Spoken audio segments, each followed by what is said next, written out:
What's going on, guys? My name's Ben. Welcome to Behind the Veg. This channel is obviously a new thing. We're Lockyer Valley growers, farmers. We're just a young, small family business that's trying to make our way in the veg world. So we've found over the years that a lot of people have absolutely no idea where their veggies come from, and it's a really interesting story. There's a lot in it, and there's a lot of different lines, and I think we've got a lot of content to share. So we thought we'd start a channel and see if people were interested to find out what's behind their veg. So follow along. Alrighty, so I thought we might start with a little bit of a farm tour. We've got our home farm's 56 acres. It's not a huge farm, but we lease another 25-ish acres next door, and then 60 across the road from that, from a neighbour and good friend. So that's been going well. We've been there for a couple of years now, and looking to build and grow on that. So at the moment, the farms are full to the brim. We're right in the middle, or nearly in the middle of our season, of our winter season. So we'll jump out and have a look at some coriander here. Alrighty, so coriander, some people's favourite and some people's most hated herb.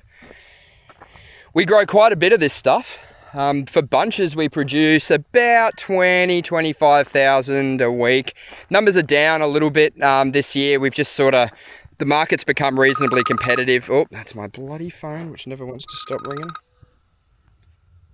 Hello. Okay, sorry about that, I'm back. Coriander, yeah, numbers are down a little bit. The market's very competitive. It's a reasonably profitable line for growers. But yeah, it's, man, this is beautiful looking coriander. Nice clean crop. Wheel tracks look good. Not a lot of weed in here. Something that we've been working really, really hard on for the last few years is to clean the farms up after the floods. Weeds are always an issue after a flood, and this is all flood out country, right through here. So it's, yeah, one of those things. God, see what I mean about the phone? But yeah, flood out country. Beautiful when it's not flooding, not beautiful when it is flooding. Alrighty, so what we have here is a lot of people's favourite. This is broccolini. We grow this for one company in particular. Well, not even in particular, just one company. So they have the rights, the license to sell broccolini, basically. We have to sell through them. We don't have any options. We can't put it anywhere else. And look, honestly, it works pretty well. They're not a bad mob to work with. We do quite a few bunches with them. So bunch lines, you'll probably start to get the gist of it. Bunch lines are sort of what we do. We do a lot of different bunches, but I won't go over them all now because I'll probably miss one, and we'll just keep cruising around and I'll show you them as we go. But yeah, broccolini. So we grow between 60 and 70,000 bunches of broccolini a week. We've got a big crew. There's a lot of labour involved with broccolini. This block's been picked twice. Yeah, there's sort of these are the side shoots. So we'll go have a look at another one. But yeah, the side shoots here, they're still a few days away.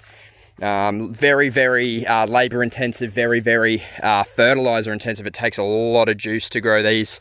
And yeah, it's so good though. We eat so much broccolini in the broccolini season. We grow it for about 32 weeks a year. There's a bit of overlap on each season just with Victoria. So Victoria takes over in the warmer months and we look after the colder months. Yeah, this is a new block. And that's what they look like right before they're ready to pick. So, this camera, sorry, I'm just still trying to get the hang of it. A couple of flowers on that one, not abnormal. I'll snap this head out. Sorry, broccolini, but you're going to be my dinner. Yeah, so that would nearly make a bunch on the first pick, which is what we're looking for. We'll pick these blocks. Man, we could pick them sort of 10 or 12 times. It's yeah, it really just depends. Oh, see. Alrighty, here is another cracking head. That is what we're looking for.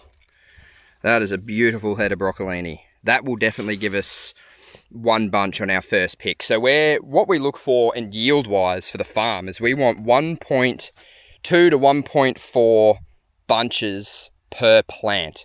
So that's just like an economics thing for us. And it also allows us to give you guys the best quality. So the more we pick it, the better the plant does. The side shoots get going, they thicken up, and yeah, there's a lot in it. If you have any questions about broccolini quality, or you see any issues in the supermarket and you want to know more about it or why it happens, then yeah, don't be afraid to ask questions. Alrighty, another little thing we have is a hydro farm where we grow mostly basil and fancy lettuce.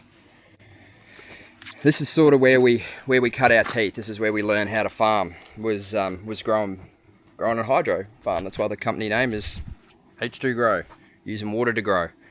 And yeah, beautiful bunches of basil. These are actually worth something this year, which is nice. We sell a lot of these into Woolies and Coles, and a few into the markets and providors. So if you see basil in a restaurant in southeast Queensland, there's a medium chance it's come from us. We produce a bit. But yeah, this is quite a small, compact team. These guys have been with us nearly since the start. Some of them 14, 15 years they've worked for us. So we have a very low staff turnover rate. We're very, very proud of that. Yeah, we have seasonal workers as well. But yeah, we have 50 or 60 people working for us at the moment, depending on the day. So yeah, reasonable size operation. Cliff, you're live on YouTube. How do you feel? I'm alright. Good, what about? What are you doing? Planting this for you guys. What is it? It's basil. Show us what one looks like. It's a nice looking basil plant, isn't it? Yeah, to make money for you guys so we can have nice things. That sounds like a good plan. Alright, just walked into another one of our hot houses. More basil. Interesting thing with basil, people are always blown away by this, and I guess I'm just in it all the time, so it doesn't really freak me out. But here's a really good example. So here's some little baby basils that Cliff was planting this morning. Cliff's our planter man. He plants every single thing in our hydro farm. That's his only job, and he does a really good job of it. But anyway, sidetrack, sorry. To get from this stage, the size that these guys here are, to a ready to harvest bunch of basil, like that, that's the difference. Whoop, that's the difference there. At the moment, we're looking just shy of 3 weeks. So they are flying out. Alright, this is the outside section of the hydro farm. These are some beautiful green oak lettuce. You would have seen these in these supermarkets or on your plates at your restaurants or cafes or whatever. Man, they're just a really consistent line. We've grown them for years. We do a really nice job of it. Very, very proud of these lettuce. Yeah, we grow 2 different varieties. We change the varieties over summer and winter, but yeah, I mean, I think for the hydro, I could talk about it for hours. So we might do a full video in a little while on just the hydro farm. But anyway, let's go have a look at some, what should we look at now? Maybe some iceberg lettuce. We'll go down the farm, and when we say down the farm, I mean the whole thing's a farm, but down the farm, we're talking about the field grown stuff. So we might go down the farm and have a look at that. And you're live on YouTube. Fine. Where are you? Huh? There you go, you're live on YouTube. How do you feel? Great. That's good. See, we're washing the boss's ute and we haven't put the window up, so that's a great start. The head of sanitation is doing well. I don't have the key. The key should be in it, brother. Oh, it is. How's that? Has holidays off and then has to come and watch our farm manager's ute. Not doing a very good bloody job. Hokey weaver. Babe, you're live on YouTube. How do you feel? Hi everybody. This is Chelsea. She's my wife. She runs the office. This is the office. Kel sits over there. We'll meet her another day. She's obviously busy, or is she going home? She's gone home. School holidays. Well, I just taking Mason to the movies. To the movies? Go watch the Minions. Minions, okay, cool. Chel runs the office. It's a super important part of the business. Without the office, I don't know what would happen. I don't even want to think about it. It's too scary. This is one of our pack sheds. It's where all the herbs, mainly coriander, gets packed and bits and pieces. This is our distribution cold room with our sweet new automatic door that I imported from China. So everything in here, except for that pallet that's not supposed to be in here, this is all for distribution. So this will all go out tonight, packed, crated, tagged, ready to rock and roll. Oak leaf lettuce, more oak leaf lettuce. Apparently we picked a lot of oak leaf lettuce today. Coriander, broccolini, silver beet. So we hold this room at about 2.5, 3 degrees. It's probably not big enough, this cold room, anymore. We're finding that we are struggling with cold room capacity this season, but I mean, yeah, that's just an exciting part of growth. So yeah, 1 or 2 rooms. I'll show you the other one. It's got all the raw product in it. Right, so we call this the hot room, not because it runs any warmer. We actually run this room at about the same temp. It sits around sort of 3 to 4 degrees. These bins here are our neighbour's bins that he's been kind enough to lend us. We just bring the raw bunches up, silver beet in these, and then they get washed and graded and packed. This is mint. It's good. Beautiful looking mint. Where are we? Look at that for a bunch of mint. That will be going to Woolworths in Sydney, I would assume, just by looking at the orders. Yeah, we've got some parsley. So we pick into these black crates, it comes up here, and then we grade it and go from there. This is broccolini on here as well. We'll go around in another video and we'll visit all the picking crews and see how they go every day and what the process is and what happens there, and yeah. Also, something that has grown really well for us this year is dill. We cannot produce enough of it, that people are just screaming for it, and I can't blame them. Have a look at that. That is a beautiful bunch of dill. Great on fish, and I don't really know. Oh, cob loaf apparently. Well, not apparently, of course. Everyone knows what a cob loaf is. If you don't know what a cob loaf is, where the hell have you been? But can't have a cob loaf without dill. This is gonna definitely be a whole nother video because this is a process, but broccolini line, it is bloody busy. These guys do 8-10 hours a day. All they do is make bunches of broccolini. One of our truck drivers, we just bought this last year. It's a DAF, I think it's a CF360 with a 16 pallet refrigerated trailer on it. It does about 4.5 days work a week for us. Great little truck, we absolutely love it. Yeah.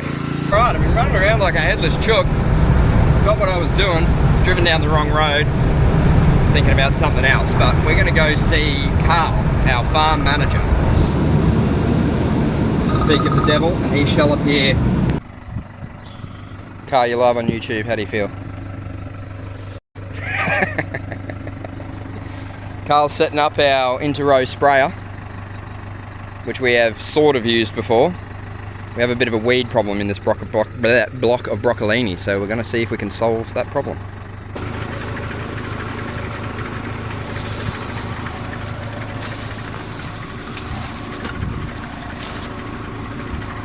Right. We got big Carlos going on the inter-row spraying. So basically what we're doing there is, in the wheel tracks here, there's some just some weeds that we're not real happy about. This is a another one. Oh, this phone. Alrighty, iceberg lettuce. Let's go have a look.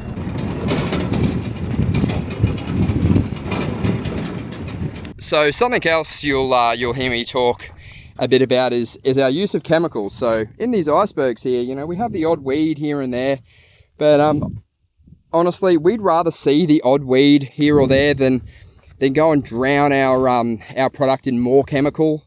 Chemical is nearly probably our 3rd or 4th biggest expense on the farm. We don't want to use it. If there's if someone's invented some way that I can grow the same quality lettuce without having to use the chemicals that I use, please let me know what the secret is, and I'm all for it. I'll look into it. It's one of those things. We do use some organic things and they do work well. Everything has its place. But what I'm trying to say is we want to be as organic as we possibly can be, because less sprays equals more dollars in our pocket. And at the end of the day, believe it or not, as much as I do love it, I am in this for the money. So these are some baby icebergs. These guys have been in for 2 or 3 weeks now. They're cruising along, doing their thing. We've had, looks like some ducks in here having a little chew every now and then, which is a bit frustrating. But anyway, we'll, yeah, grade through that when we pick it at the other end. All right, I think that's going to conclude the farm tour, everyone. There's still a little bit more to see, but I want to try and keep these first few videos short and sweet. I don't want to bore you guys. We've got plenty, like I said, there's so much we can go over. But we'll get another video out in a couple of days, and I think we'll just start following along day-to-day life, planting, picking, packing, and yeah, really give you guys an idea of what's behind your veg. So please like and subscribe. We're really keen to build this channel, help our young family farm get its name out there, and yeah, we really want to show you guys the truth behind your veg.